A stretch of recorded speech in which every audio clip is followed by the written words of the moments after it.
Welcome back to another edition, a new season of Coffee with Coach. Renewed. We're right here in the coach's room at the Carlson Center. First official practice in the books, a long off season now in the past. I'm your host, Britton Anderson, our mastermind behind the bench, Coach Erik Largen here with us to kick off another season. Coach, seems like these off seasons just keep getting longer and longer. I know. This summer seemed to drag on for a long time, but excited to get back on the ice with the guys yesterday. I thought we had a really good practice and carrying over into this week, preparing for blue and gold, and then on to Denver the following week. Yeah, practice. I had a chance to visit yesterday at the Patty Center. First official practice is always interesting to take a part of, and you can kind of break apart some of the drills, and obviously very much a defensive focus, it seemed like yesterday. What do you know about your team now that you didn't in July? Yeah, I think just the competitiveness of the group. You don't know how they're going to compete, when they're out there together, and I thought the freshmen have done a really good job of coming in here and pushing our older guys, and it's a really good mix right now. We have a big freshman class, and then we have a big senior class, and I think seniors are doing a good job of keeping our culture and earning their minutes going forward, and then our freshmen are trying to fight for minutes right now. So it's good, and I like where we're at right now, and it's nice also too just having the pretty much the same returning staff as last year, and guys are pretty familiar with how we run practices and what our expectations are. Yeah, your assistant coaches, Joe Howe, Carlos Ernest, back in the mix again too for their second year. Obviously, you can see with the freshman class a big European influence there too. Probably Coach Ernest has a thing or two to do with that. Talk a little bit about the offseason, some of the prep, the leadership challenge, obviously in the books now. That's a big course and a staple of the program to prepare a lot of the incoming guys and get some fitness back in order for the season. So talk about that and the kind of the build up here to your first practice. Yeah, we had the leadership challenge a couple weeks back, and that was, as always, was a great event. And it brings together the community and the community on campus. And ROTC helped us with it this year. They did a really good job. We had 7 events, some ones that required a lot of teamwork, and some ones that required maybe some brute strength. So I know there's the favorite of the guys is the truck push going up the hill, and more of a physical task, but there's also some ones where we did some bridge building contests and some ways to where we're communicating and teamwork where guys are blindfolded and having to talk their way through. So it shows a few different things with it. Shows attitudes as well as just the way that they're interacting with their teammates and some leadership attributes as well. And the event went really, really great, and the team of Steven Jandrick, Tyler Klein, Antti Virtanen, and Philip Svensson were the winners of the event. And that was a great time on Saturday, great weather as well. So it is a competition for those that may not be familiar with the Leadership Challenge and what it brings to the guys. Several different small groupings, some defensemen, a mix of classes,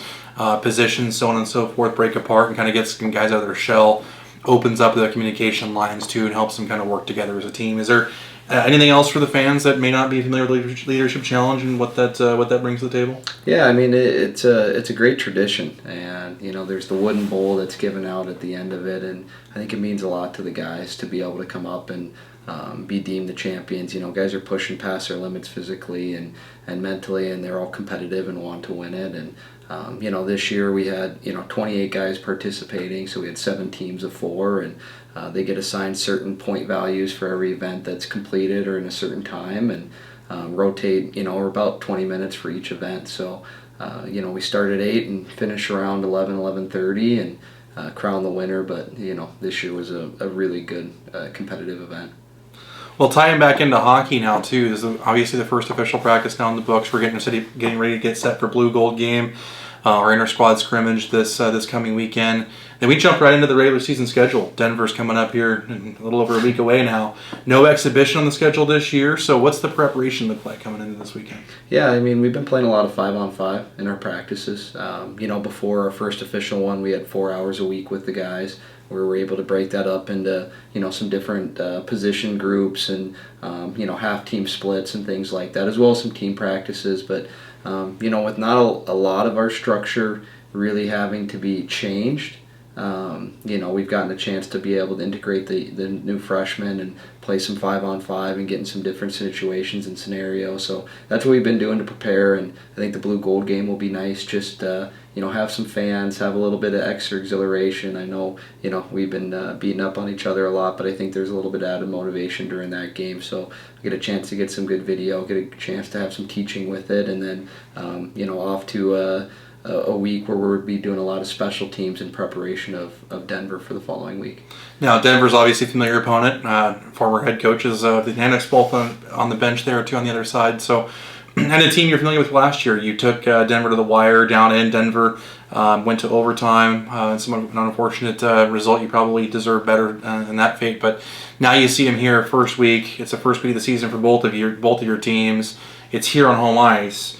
What do you know, or what do you expect differently this time around, early on this year versus last year? Yeah, I think we know our players as a staff even better. I think as a collective group, we know what to expect. And we know too. I mean, just how good Denver is, right? They're just they got depth up and down the lineup in every position, and playing on the big sheet. Yeah, it's our home ice, but I think those skilled forwards for them are going to like, and those skilled defensemen that they have are going to like playing on a bigger sheet too. So we got a tough task ahead of us, but at the same point, like you mentioned, we had good competitive games with them last year. Outside of a couple 5-on-6 goals, we had them down there with a minute and a half left, and for us, our focus has always been since the start of this year has been to win our first game, and that's going to be Saturday night against Denver, and we want to make sure that we're putting our best effort in, and that's our focus. That's what we're gearing up for, and give it the best effort possible for our group. Well, you alluded to earlier, you have a very big freshman class, 10 overall newcomers, 9 true freshmen, 1 transfer senior. Talk a little bit about the new guys, kind of what they bring to the table and what you're expecting from them in that first series. Yeah, we got a lot of new faces here. So yeah. Garrett Pike coming in was a puck moving defenseman. Kristaps Jacobsons.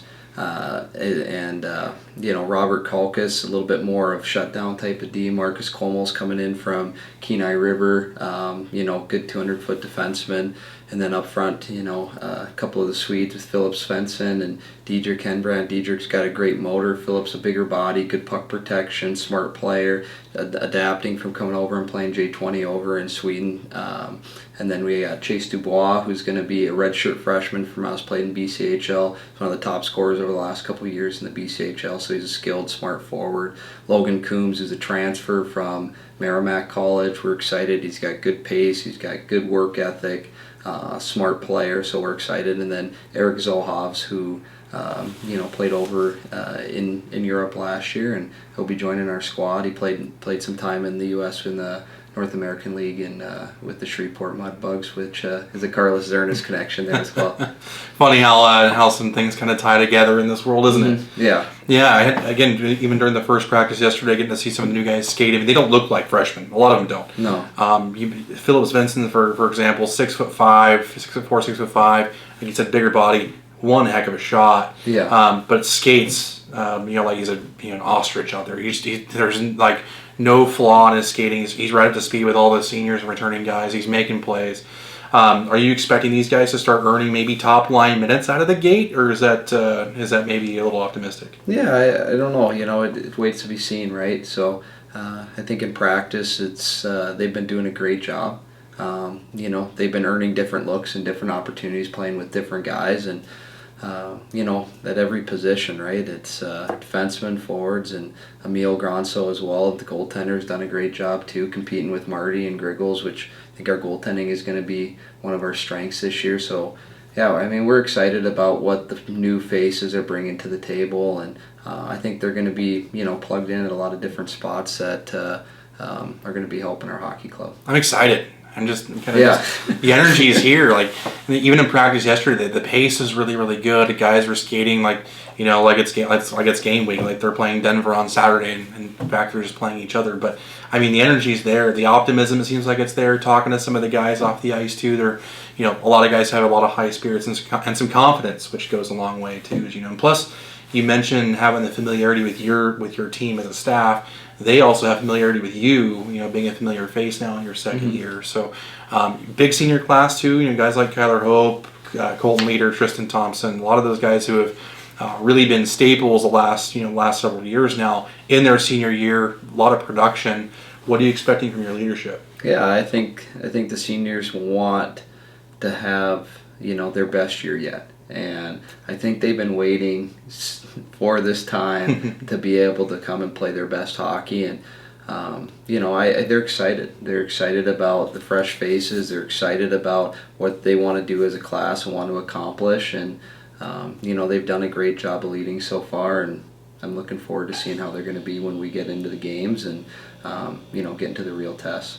Well, even just like last year, it seems like you pretty much kind of push all the challenges up early on in the schedule. It may not be by choice, but Denver, obviously here at home, you go, you take on Michigan Tech, then go on the road to Penn State in College Station, Pennsylvania, competing with a football game there too. So maybe there's some little off-ice activities that you can probably take part in. But a lot of challenges up and early on. What's the how does that look at the schedule look, and as you're looking down the line of where you see your team coming at the halfway point? Yeah, I mean, we got a tough schedule, but like I said, our focus is on Denver on that Saturday night. That's the first test for us, and then we'll start looking at the next one and looking at the next one after that. But it definitely, you get a 2-week road trip right away, and you're going from Houghton to College Station. It's a little bit of a trip. So I know our guys are excited about it. They're excited about having an opportunity to be able to spend some time together on the road, and excited about going into a place like Penn State where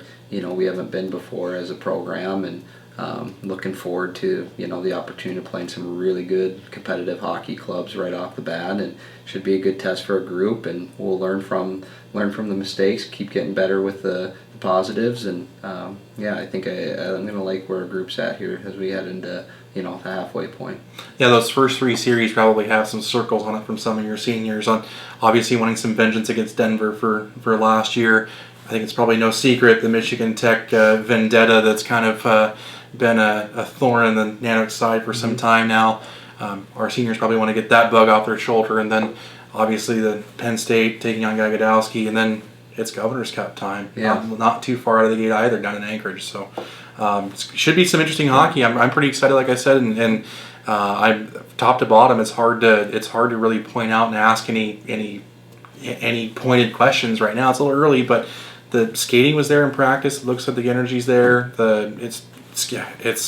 It already seems like you're picked up right where you left off at the end of last season.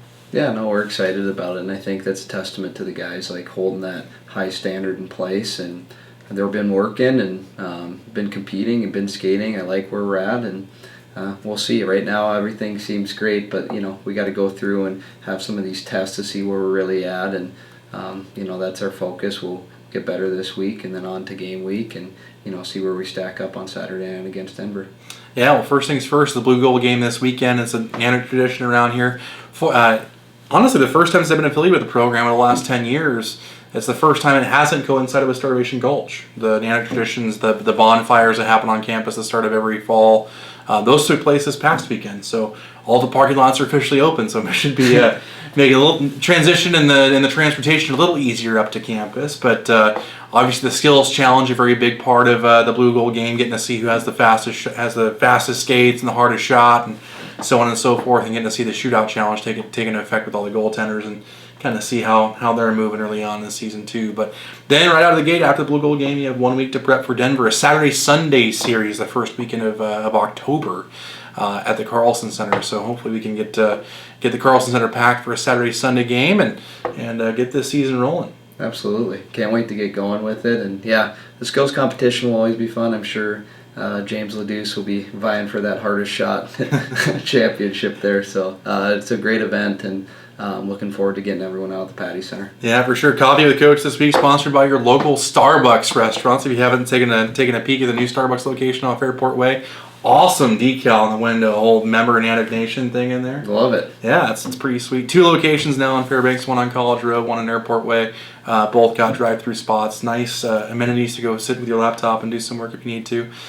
Great to have the season underway, though, with you, Coach. Hopefully Blue Gold Game gets us some questions ironed out as we get ready for Denver, and let's get the season rolling and go Nanooks. All right. Thanks, Britton. Thanks, Eric.